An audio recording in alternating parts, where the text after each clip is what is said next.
Hi guys, welcome back to Luki's 3D Studio. In this video, I'm gonna show you the Bambu Labs new remote control kit, or the RC kit, which is the first release in their Cyberbrick project. They have sent me a few kits a month prior before the launch for me to test out. So let's see what we've got in the box here. So in the box, I've received a tower crane kit, a Cybertruck kit, and 2 official RC kits. I also got this really cool t-shirt and some stickers, which is a really nice gesture. Now we're only gonna explore the official RC kits in this video for now, which includes the forklift, the truck, the Soccerbot, and of course the controller. One official RC kit comes with enough hardware to make 2 models and 2 controllers, so you get to choose which one you wanna make. You can also choose between 2 different gameplays. You can make 2 controllers that control each model, or you can make 1 controller that can control both models. So let's test out the first gameplay mode.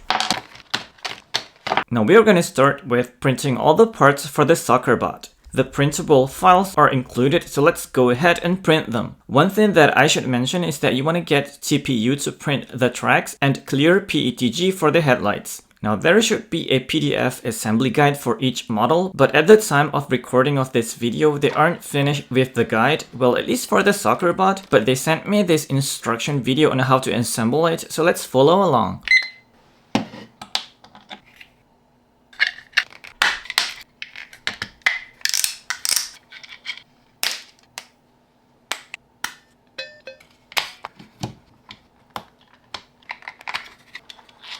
Now that's finished, we're gonna need to print and assemble the controller for it, but I do recommend pairing this transmitter to the receiver first, so you can test if everything works as it should. To do that, you want to grab the main control board with the transmitter and the battery holder. Insert 3 AAA batteries in the battery holder and connect the cable to this port here.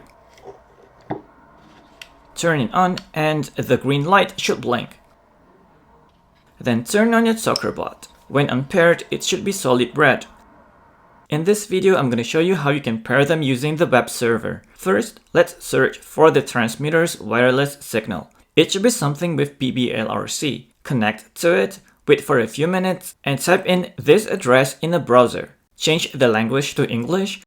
Now you can click Create Configuration and choose the Soccerbot template and go from there. At the time of the recording of this video, the templates didn't work for me, but they do include a JSON file which has all the codes for the Soccerbot, so I'm going to click Import File and select that. Click Enable and then click Connect Hardware. On the left side, you can see 2 tabs. One tab is for the sender or the transmitter, and below it is the tab for the receiver on the Soccerbot. Now let's select the receiver tab and hit pair. A window will pop up and you want to select the wireless signal of your Soccerbot. Of course, at this point, if you have several models, you want to make sure that only your Soccerbot model is turned on and the other ones are turned off. Else, you'll see several wireless signals here. But it's not that big of a deal since the light on the receiver that you want to pair it with will blink. So if it's the correct one, click confirm. Once they're paired, the light will turn solid green. So let's turn off both the transmitter and the receiver. Using the diagram as a guide, you want to connect the modules to the exact channels shown in the diagram. I'm going to use the single channel joystick for the plunger, so let's connect it to this channel. Now for the up and down or left and right control, you can use the single channel joystick, but you can also use the 2 channel joystick and only connect either the X or the Y channel. For this model, the left channel is for forward and backward movements, so I'll connect it to the Y channel of the joystick, so the command will be activated when I move the stick up and down. The right channel is for left and right movements, so I'll connect it to the X channel of the joystick, so the command will be activated when I move the stick left and right. So let's turn them on and test it.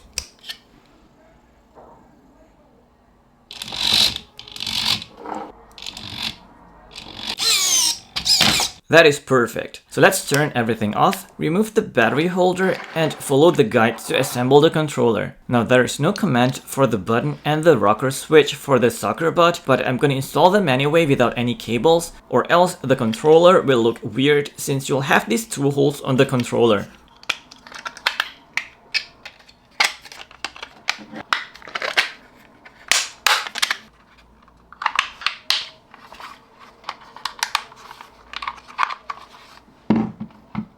I got a lot of stickers, so I put some on the controller. And I think that looks pretty nice. I made a second Soccerbot and a second controller by repeating all previous steps, and also printed these balls and gold baskets, hoping that I could convince my friend to come over so I can challenge him to a game. Each player gets 3 balls of their own color and has to grab each of them on the playfield and throw them into the goal. Let's see who can throw all the balls of their own color into the goal the fastest.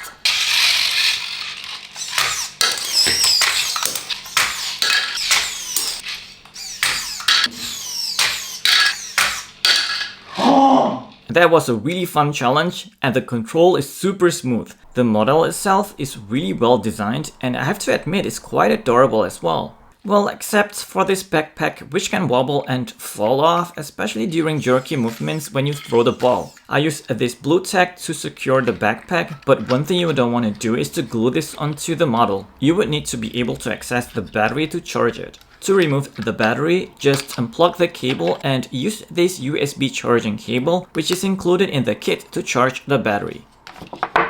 Now let's move on to the second gameplay, and we're gonna print 2 official models, which are the forklift and the flatbed truck. Some parts have to be printed with clear PETG and TPU, so make sure to keep that in mind. Now both models come with a comprehensive guide, which is really well put together, so let's assemble the models by following the guide.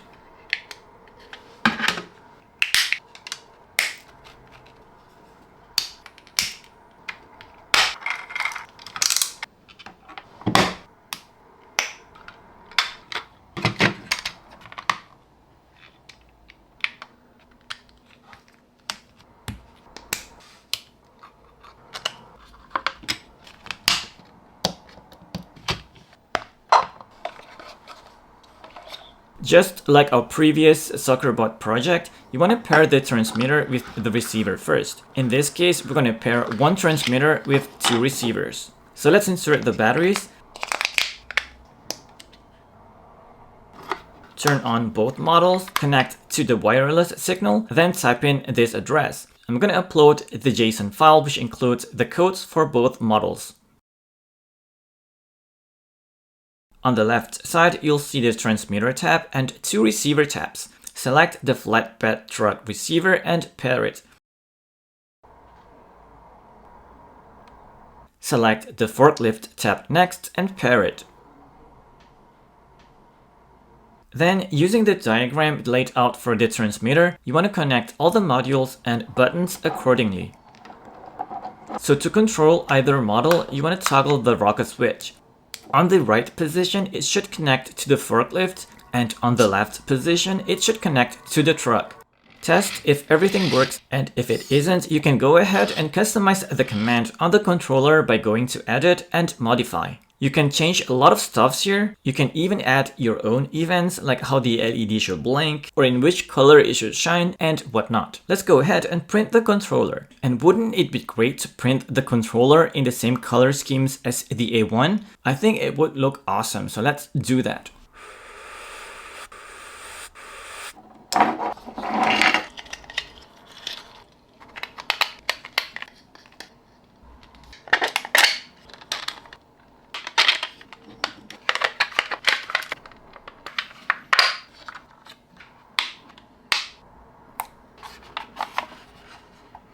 Now before we test these out, I thought it would be a super fun idea to create a diorama which includes a Pokeball warehouse and a Pokemon city. The Pokemon city I'm gonna make is heavily inspired by the Viridian city in Kanto region. We're gonna 3D print almost everything, including some printable props which are included with the kit, and some props that I found on Maker World, like this Pokemon Center here. Some Pokemon buildings aren't available though, so I designed the rest on my own, like the houses, the Pokemart, the gym, and so on. For the Pokeball warehouse, I'm also gonna print this conveyor belt model and use this motor which you can buy from Bambu Lab to run it.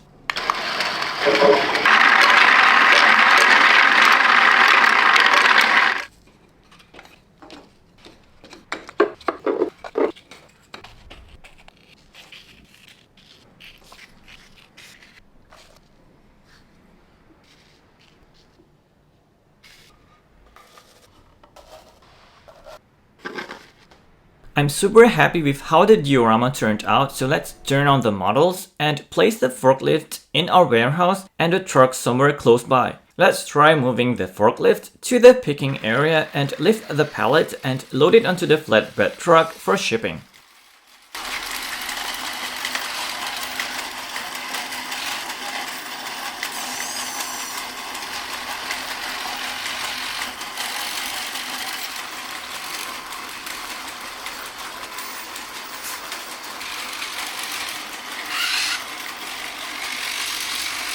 Then toggle the switch to change the control to the truck and drive it to the Pokemart so we can deliver the Pokeballs.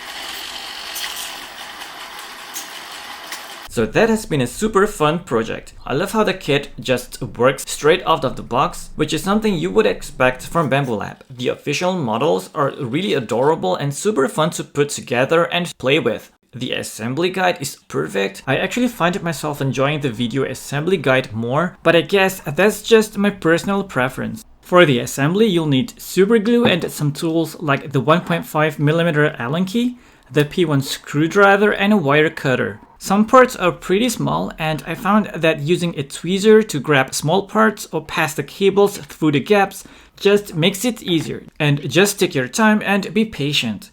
A quick tip, when you plug in the PWM connectors, make sure to push them all the way in.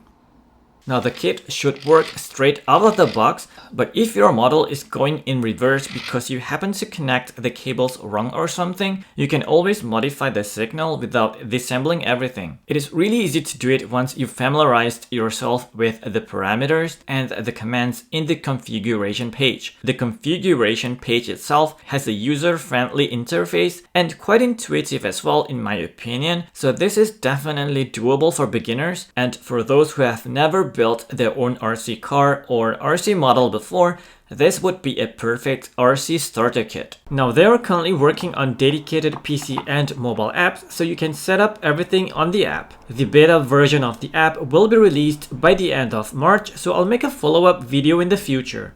As I previously mentioned, one official RC kit comes with enough hardwares to create 2 of their official models out of 4 and 2 controllers. If you don't want to build their official models, you can even design your own, so you can get really creative with it. The transmitter has 10 channels and the receiver can be connected to up to 2 brushed motor drivers, 4 PWMs, and 2 lights. The kit uses 2.4 GHz wireless connection with a communication distance of up to 100 meters. I printed this robot arm for my Pokeball warehouse by using 4 leftover silver motors since I didn't build the other models. But you can build something more fun, perhaps an RC mouse cat toy or an RC spider to scare your friends. Let me know in the comments what RC model would you design and would you like to see. The kit will be available for backers on Kickstarter. Their pre-Kickstarter page is now online and I'll drop the link to the page in the description box below. The kit will be launched around mid-March, so make sure to leave your email there to get notified when it's officially launched. So I hope you guys enjoyed the video and I would appreciate it if you could leave a like and subscribe to the channel if you haven't. And as always, I'll see you guys on the next one.